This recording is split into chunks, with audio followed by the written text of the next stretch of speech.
자, 이제 플라톤은 이 교육을 아주 중요시합니다. 그래서 이데야, 본질, 진리라고 합시다. 이것을 설명하기 위한 학문으로서 다양한 학문들을 쭉 얘기하고 있죠. 화성학은 음악입니다. 음악, 화성, 어, 음의 분리와 결합이죠. 통합, 변증법하고 관련되어 있습니다. 이 화성학을 되게 중요시합니다.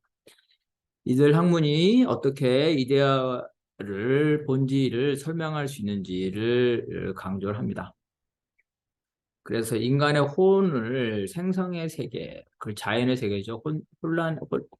혼돈의 세계에서 진리의 세계로 이끌어내는, 그죠? 여기에 기여하는 이런 학문들, 그 중에서 최고가 변증술. 변증술이라는 거는 지금으로 보면 변증법입니다. 대화법, 그죠? 대화법. 그래서 조건에 맞게끔, 상황에 맞게끔 판단하는 겁니다. 판단. 이게 제일 중요하다. 그래서 플라톤은 교육을 5단계로 나눴다는 거죠.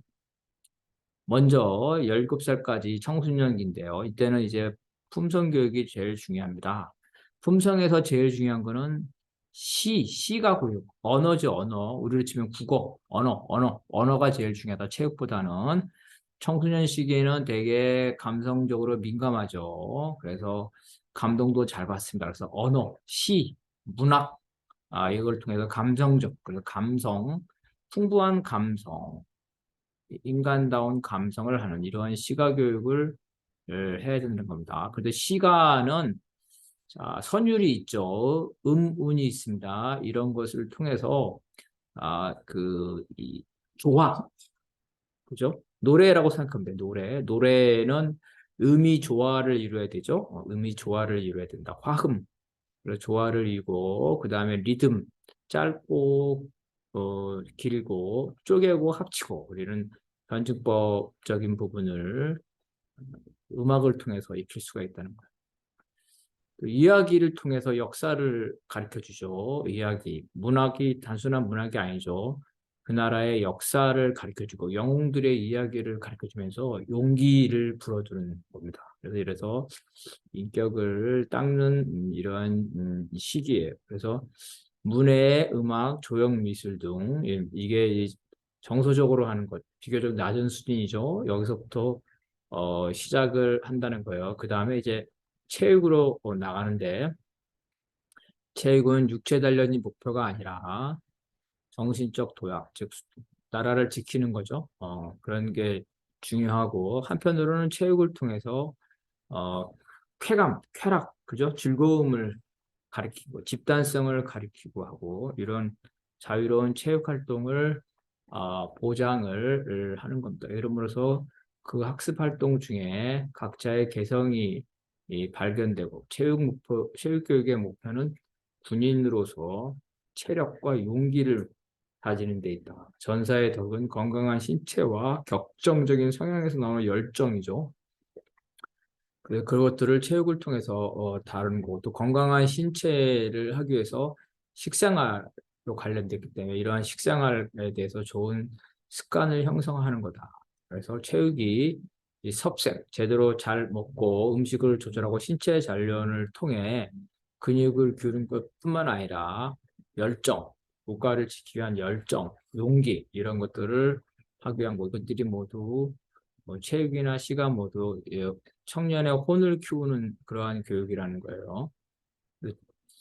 그래서 이제 특히 이제 그 시를 통해서 문학이나 이야기죠, 역사 이런 거를 통해서 선배들의 지혜를 깨닫게 하게 되는 거예요. 특히 이야기가 로고스다. 이야기는 이제 사실적인 역사도 있고 또 허구적인 상상력도 있고 이 두 가지를 다 교육을 하는데 먼저 허구적인 거, 흥미를 유발하기 위해서 상상력을 유발하기 허구적인 거, 설화나 전설을 먼저 하고 그 위에 이 역사에 대해서 한다는 겁니다.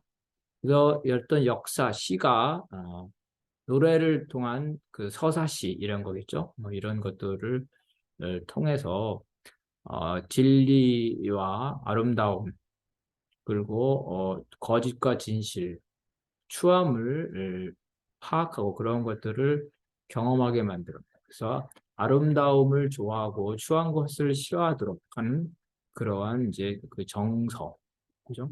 그런 도덕심을 이제 함양을 하게 됩니다.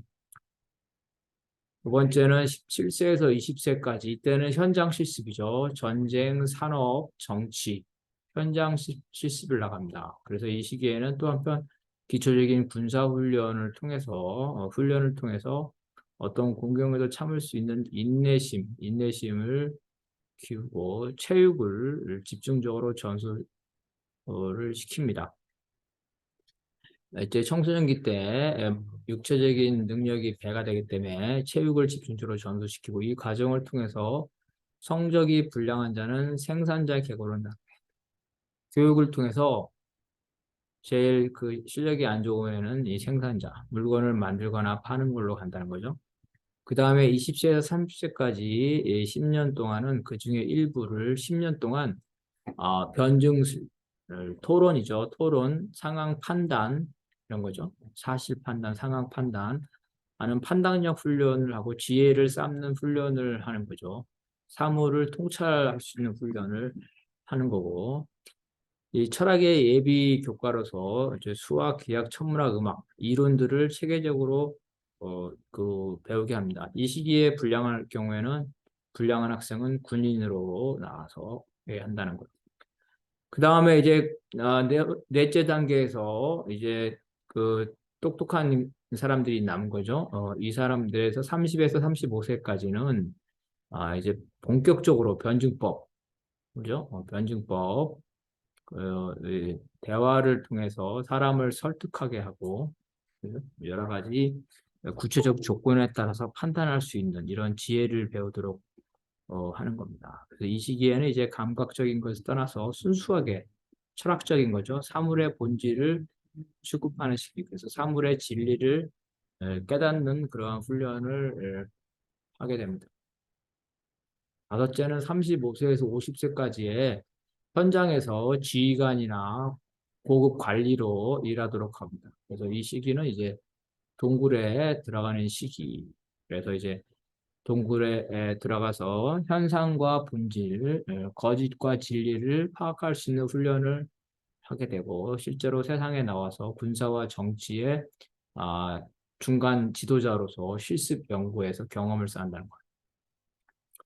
50세 이후에는 그중에 소수의 통치자를 선발해서 이제 이데아, 진리를 인식할 수 있는 교육을 쌓고 변증법의 최고 수준에 여기 항상 변증법이라는 건 대화를 통해서 상황을 판단하고 상황을 모면하는 어떤 지혜 훈련이죠.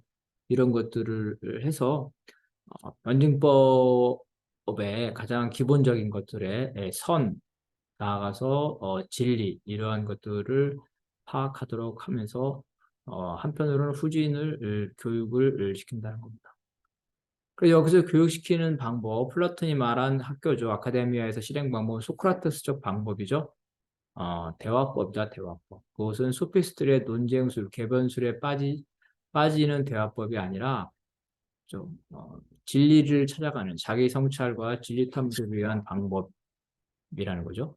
그래서 어, 글이 아니라 이 문자가 아니라 살아있는 말, 토론을 통해서 대화를 함으로써 진리를 찾아가는 것 이런 것을 어, 교육으로서 중요시했다.